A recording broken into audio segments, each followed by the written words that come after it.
Students, today we discuss about array कि array क्या होता है, कितने प्रकार का होता है और इसको प्रोग्रामिंग में कैसे इम्प्लीमेंट करें, कैसे यूज़ करें। पर सबसे पहले अपन को ये जानना ज़रूरी है कि एरे क्यों यूज़ करें और एरे की रिक्वायरमेंट कब पड़ती है। एरे का यूज़ हम जब करते हैं जब अपन को एक ही टाइप की एक से अधिक वैल्यू स्टोर करानी हो। अगर अपन को एक ही वैल्यू स्टोर करानी है अगर किसी भी डेटा टाइप की, तो अपन को एरे यूज़ करने की ज़रूरत नहीं है। लेकिन इन केस एक से अधिक वैल्यू स्टोर करानी है, वो भी सेम टाइप की, तो अपन एरे को यूज़ करेंगे। एरे स्टैटिक मेमोरी एलोकेशन को सपोर्ट करता है। तो इसकी सबसे पहले अपन डेफिनेशन देख लेते हैं। Array is a finite fixed ordered collection of homogeneous data elements which store in contiguous memory locations. So first, index position of array always start with 0. array की index position हमेशा 0 से start होती है। Example के लिए यहाँ पे मैंने कैरेक्टर डेटा टाइप लिया है, वोवेल्स मेरा एरे का नेम है और उसकी 5 साइज है। और इस एरे की एलिमेंट्स है, एरे के elements like A E I O U जो कि कैरेक्टर टाइप के हैं। हमेशा जब भी हम कैरेक्टर टाइप का अगर कोई भी एलिमेंट लेंगे तो उसको सिंगल कोट में लिखते हैं। अगर स्ट्रिंग टाइप का लेंगे तो डबल कोट में लिखते हैं। लेकिन अगर इंटीजर फ्लोट टाइप का लेंगे तो उनमें सिंगल और डबल कोटेशन कुछ भी लगाने की जरूरत नहीं है, डायरेक्ट वैल्यू लिख सकते हैं। यहाँ पे एक एरे के एलिमेंट्स की बात करें तो उसकी 3 चीज होती है उसके साथ में। एक तो उसकी इंडेक्स पोजीशन, एक उस एरे एलिमेंट की वैल्यू और एक उसका एड्रेस। तो अगर मैं बात करूं वैल्यू ए की तो उसकी इंडेक्स पोजीशन 0 होगी और उसका एड्रेस 100 होगा। ई का इंडेक्स पोजीशन 1 होगा, एड्रेस 101 होगा। आई की बात करें तो इंडेक्स पोजीशन 2 होगी, एड्रेस 102 होगा। ओ की बात करें इंडेक्स पोजीशन 3 और एड्रेस 103। यू का इंडेक्स पोजीशन 4 और एड्रेस 104 होगा। अब है टाइप्स ऑफ एरे कि एरे कितना प्रकार का होता है। एरे 2 प्रकार के होते हैं। वन डायमेंशनल एरे जिसे हम सिंगल डायमेंशनल एरे भी कहते हैं।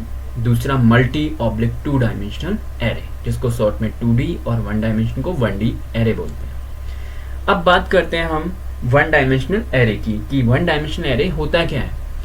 When a list of array elements having one subscript, then it is known as one dimensional array.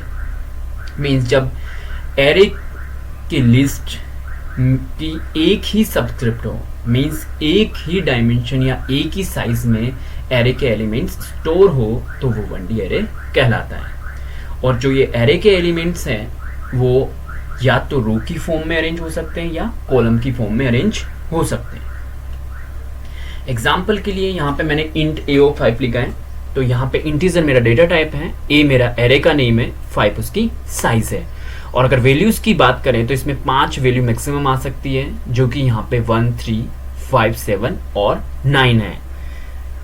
Next same इसमें हम अगर इस इंटीजर टाइप के एरे की बात करें तो सेम रहेगा इसमें भी, लाइक इंडेक्स पोजीशन, वैल्यू और एड्रेस।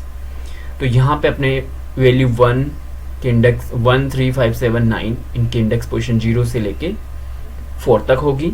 और अगर बात करें एड्रेस की तो एड्रेस 100, 102, 104, 106 और 108। ये मैंने एड्रेस एज्यूम किया है, माना है यहाँ पे कि ये एड्रेस की स्टार्टिंग 100 से है और इनमें 2 का डिफरेंस है। ये 2 का डिफरेंस का रीज़न ये है कि मेरा जो इंटीजर डेटा टाइप है वो 2 बाइट्स ऑक्यूपाई करता है। इसकी साइज 2 बाइट्स होती है, तो इसके एड्रेस में भी 2 का डिफरेंस रहेगा।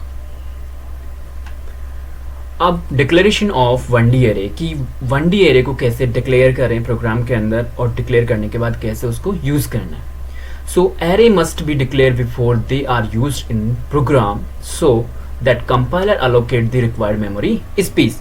मीन्स जैसे बाकी वेरिएबल्स को भी यूज करने से पहले अपन को डिक्लेयर करने की जरूरत पड़ती है, वैसे ही एरे को भी यूज करने से पहले उसको डिक्लेयर करना होता है।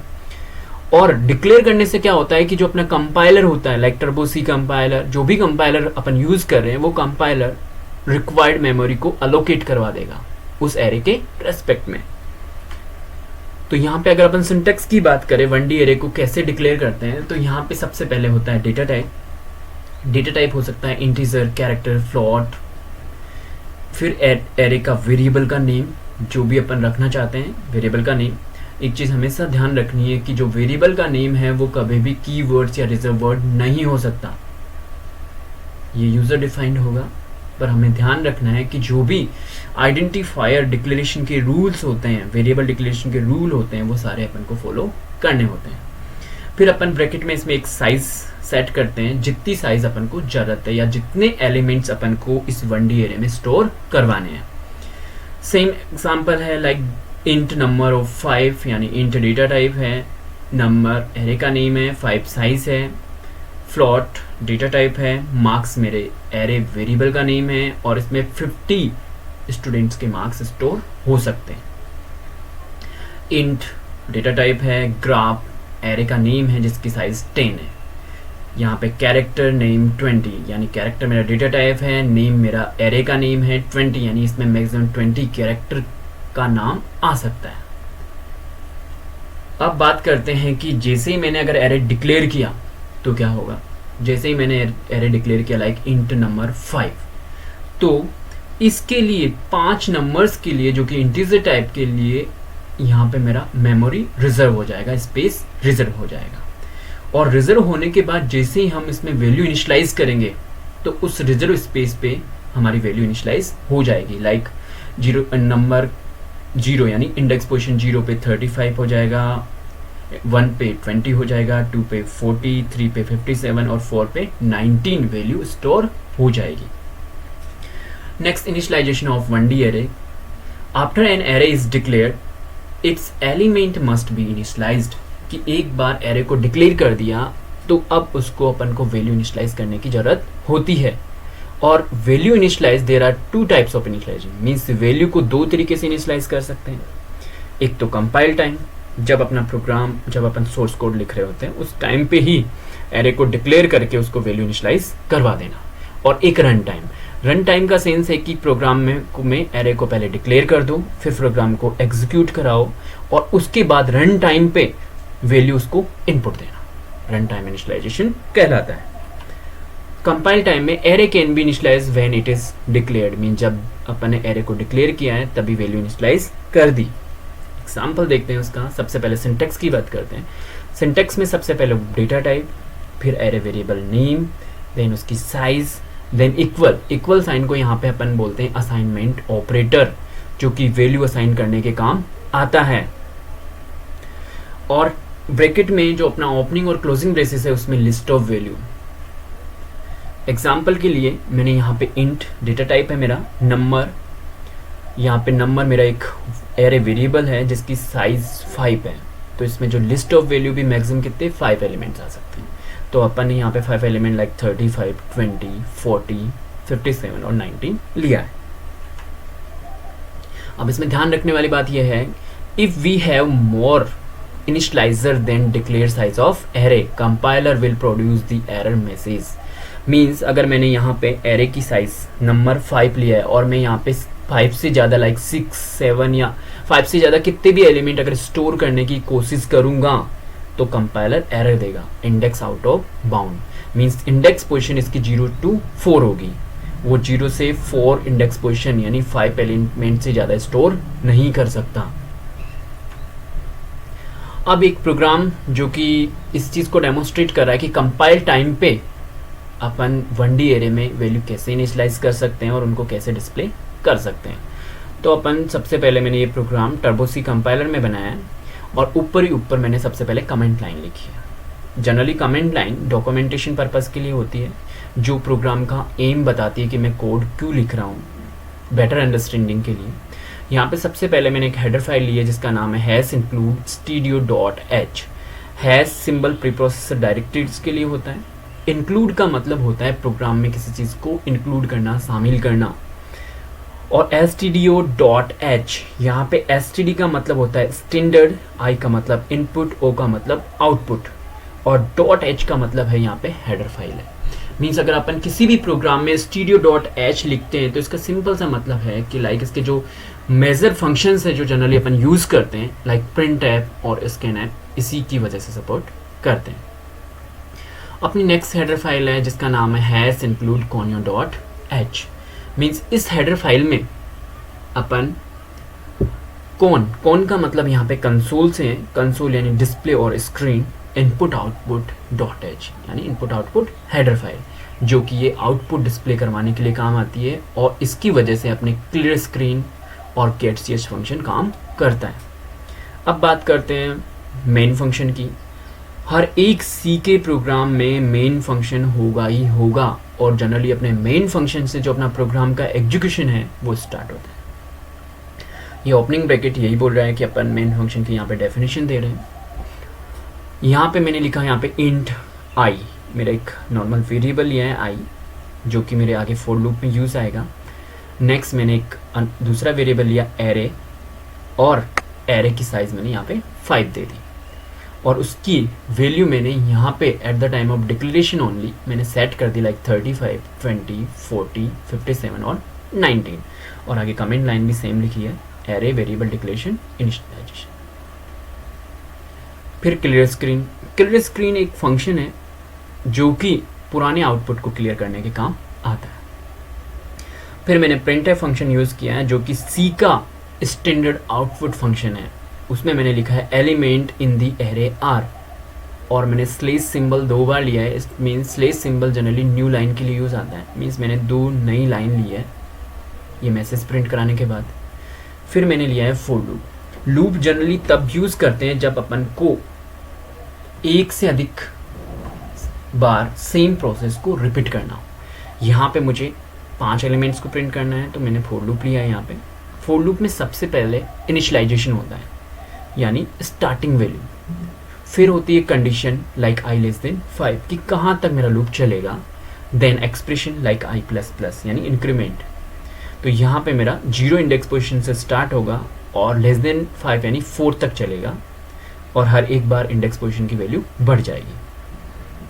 फिर मैंने यहाँ पे printf लिया है। printf में एलिमेंट स्टोर एट, ये message as it is print होगा, ए भी एज इट इज प्रिंट होगा। %d जनरली इंटीजर के लिए यूज़ करते हैं उसकी वैल्यू के लिए, तो यहाँ पे %d लिया इक्वल टू %d यानी पहले %d में तो अपनी इंडेक्स पोजीशन आएगी लाइक 0, 1, 2, 3, 4, और जो दूसरा इक्वल साइन के बाद %d है उसमें उसकी रेस्पेक्टिव वैल्यूज प्रिंट होगी, और लास्ट में स्लेश n यानी हर एक वैल्यू न्यू लाइन में आएगी। नेक्स्ट है getch जो कि आउटपुट डिस्प्ले कराने के लिए रेस्पॉन्सिबल है। अपना प्रोग्राम का सोर्स कोड कंप्लीट हो गया है। अब इसको अपन प्रोग्राम को .c एक्सटेंशन के साथ सेव करेंगे लाइक 1d array.c, और उसके बाद इसको अपन कंपाइल करेंगे। तो कंपाइल करने के लिए टर्बो सी कंपाइलर में शॉर्टकट होता है Alt + F9। अगर एक भी एरर नहीं है प्रोग्राम में तो अपन इसको रन करा सकते हैं। तो रन कराने का होता है शॉर्टकट Ctrl + F9, और जैसे ही रन कराएंगे तो आउटपुट डिस्प्ले होगा like element in array are, उसके बाद element store at index position 0, 35, index position 1, 20, index position 2, 40, index position 3, 57, index position 4, 90। तो ये था अपना कंपाइल टाइम एरे को डिक्लेरेशन एंड इनिशियलाइजेशन। नेक्स्ट है अपना 1D array run time initialization. Means अब अपन ने अगर डिक्लेयर उसको कंपाइल टाइम पे कर दिया और उसको इनिशियलाइजेशन रन टाइम पे कराना है तो कैसे करेंगे? When array declare done at compile time but initialization take place at run time to allocate dynamic values. यहाँ पे डायनेमिक वैल्यू का मतलब जिनको अपन चेंज कर सकते हैं रन टाइम पे। In case of compile time initialization array elements value can't be change. Means एक बार अगर अपन ने प्रोग्राम में कंपाइल टाइम पे कोई वैल्यू इनिशियलाइज कर दी तो वो फिक्स है, उनको रन टाइम पे चेंज नहीं कर सकते। Whereas in run time we can change array element during the program execution. Means run time पे अपन वैल्यू हर बार जब भी अपन प्रोग्राम को एग्जीक्यूट करेंगे नई वैल्यू दे सकते हैं। यहाँ पे ये प्रोग्राम है, सेम प्रोग्राम है, डिफरेंस बस यही है कि उसमें अपन ने कंपाइल टाइम पे वैल्यू इनिशियलाइज कराई थी और इसमें हम रन टाइम पे इनिशियलाइज करवा रहे हैं। तो इसमें सबसे पहले बाकी चीज़ें सब सेम है, header files, variable declaration. Next यहाँ से स्टार्ट करते हैं अपन सबसे पहले अपन ने मैसेज दिया कैलकुलेट स्क्रीन के बाद, enter 5 number two store them in array. Means user को मैंने मैसेज दिया है कि तुम्हें 5 एलिमेंट स्टोर करने एरे के लिए। फिर अपन ने फॉर लूप यूज किया है। फॉर लूप यहाँ पे 5 वैल्यू इनपुट कराने के लिए काम आएगा। और जैसा कि हमें जानते हैं कि जो सी का स्टैंडर्ड इनपुट फंक्शन है उसका नाम क्या है, स्कैनफ, यानी इनपुट फंक्शन। सबसे मैंने पहले %d लिखा। %d ये रिप्रेजेंट करता है कि मैं कौन सी टाइप की वैल्यू इनपुट कराने वाला हूँ। तो %d इंटीजर के लिए होता है, मीन्स इंटीजर टाइप की वैल्यू इनपुट होने वाली है यहाँ पे। Comma address array of i. Address symbol उस एड्रेस लोकेशन को रिप्रेजेंट करेगा जहाँ पे मेरी रन टाइम पे वैल्यू जाके स्टोर होने वाली है, based on index position. So ये 5 वैल्यू इनपुट करेगा यहाँ से इस फॉर लूप के द्वारा। फिर नेक्स्ट मैंने लिखा printf element in the array are, कि जो मैंने एलिमेंट स्टोर कराए हैं वो कौन कौन से, उनको पहले तो इनपुट लिया, अब डिस्प्ले करवाना है मुझे। तो मैंने अगेन फॉर लूप लिया जो 0 से स्टार्ट होगा, <5 तक चलेगा, मीन्स 5 टाइम चलेगा। और इसमें मैंने लिया है printf फंक्शन, और printf फंक्शन आउटपुट डिस्प्ले करवाएगा like element store at a of %d equal to %d slash n। पहले %d में इंडेक्स पोजीशन और दूसरे %d के रेस्पेक्ट में एरे की वैल्यूज प्रिंट होगी। Next get ch and closing bracket. Means मेरा सोर्स कोड कंप्लीट हो गया रन टाइम का। अब देखते हैं इसका इनपुट और आउटपुट। लाइक इसमें सबसे पहले यूजर को मैसेज मिलेगा enter 5 number two store them in array. फिर यूजर कीबोर्ड से लाइक पहला 77 वैल्यू डाला, दूसरा उसने 98, तीसरी 56, चौथी 43 और पांचवी 55 वैल्यू एंटर करी। और जैसे ही अपन एंटर की या कोई भी की हिट करेंगे तो अपना आउटपुट डिस्प्ले होगा like element in the array are. Element store at a of 0 77, a of 1 98, a of 2 56, a of 3 43, a of 4 55। तो ये अपन ने 1D एरे का इनिशियलाइजेशन डिस्कस किया। थैंक्स।